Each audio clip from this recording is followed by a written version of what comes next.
Hello everyone, welcome to Sango Insights. Now today we want to speak and discuss about a profound topic, how to stop annoying your team. In an organization, when you're a leader, you will come across or you will face a lot of people with different attitudes, with different ideas, with different mindsets.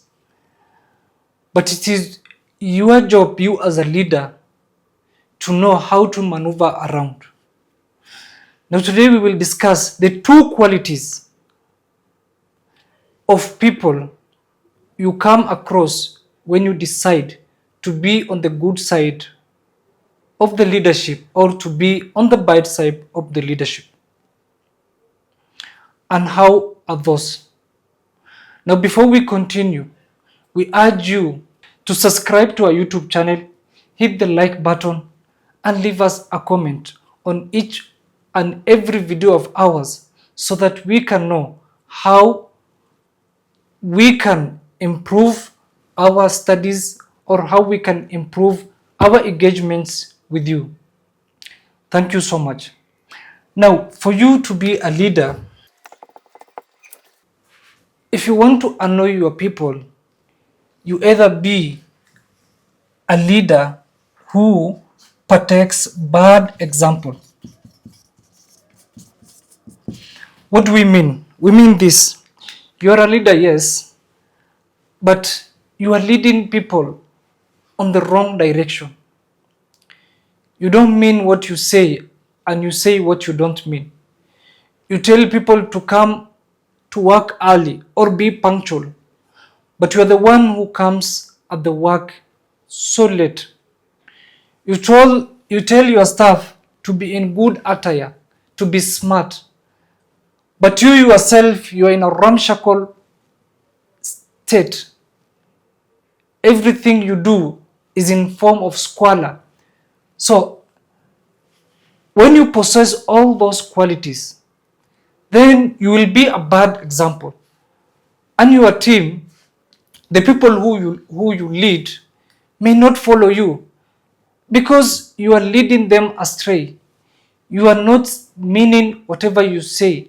So you raise questions because they will tell themselves, why should I come to the work early when the leader is not doing that?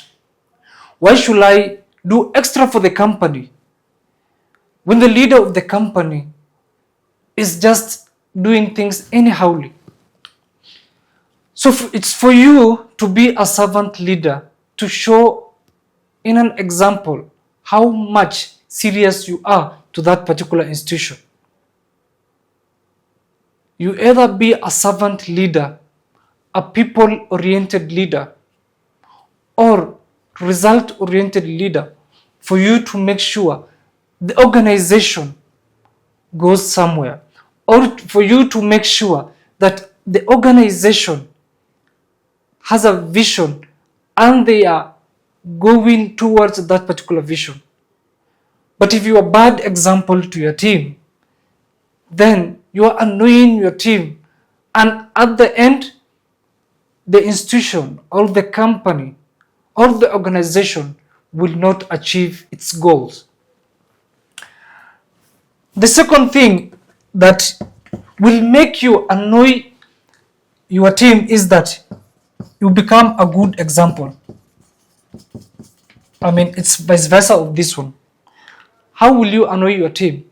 If you're overperforming, if you're doing things in the right way, if you are trying to push the company and those around you, your surroundings, you tend to push them, you tend to remind them about the missions of the company, the goals of the company, everything the company stands for.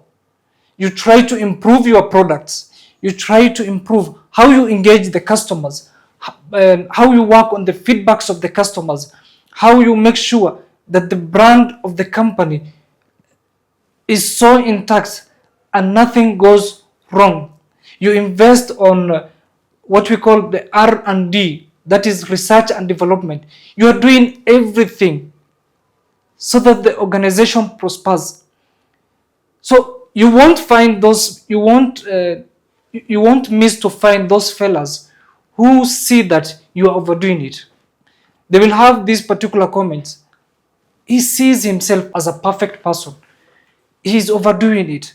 This is a small company. You don't need to expand. You don't need to go beyond this. No, this guy is harsh. This particular person is trying to use us in a wrong way. So it's the nature of human being, all of us human beings, to have comments on whatever juncture, on whatever side, on whatever things you do for them. If you become a good example, they will talk. If you become a bad example, they will also talk. So, if you are told to choose between these two, I will urge you to choose being a good example. Yes, you can irritate them for being the perfect person.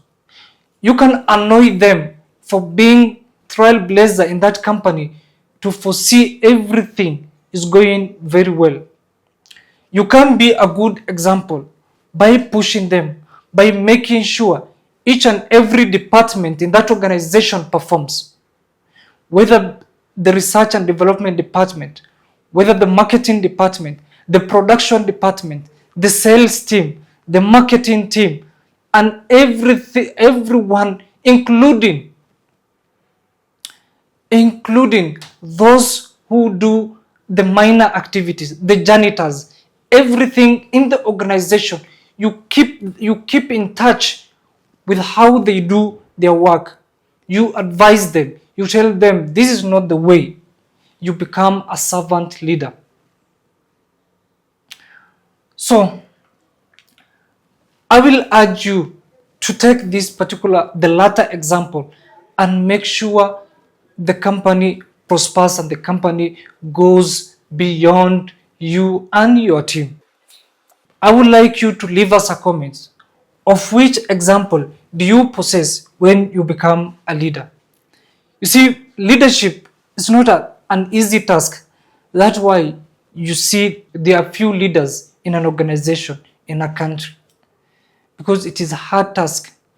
It demands you to be selfless. It demands you to serve each and every person at your own capacity. So we will discuss later on leadership, the various leadership, the difference between a leader and a manager. But make sure at the end of the day, you serve and lead your team in prosperous way. Thank you so much for listening to us.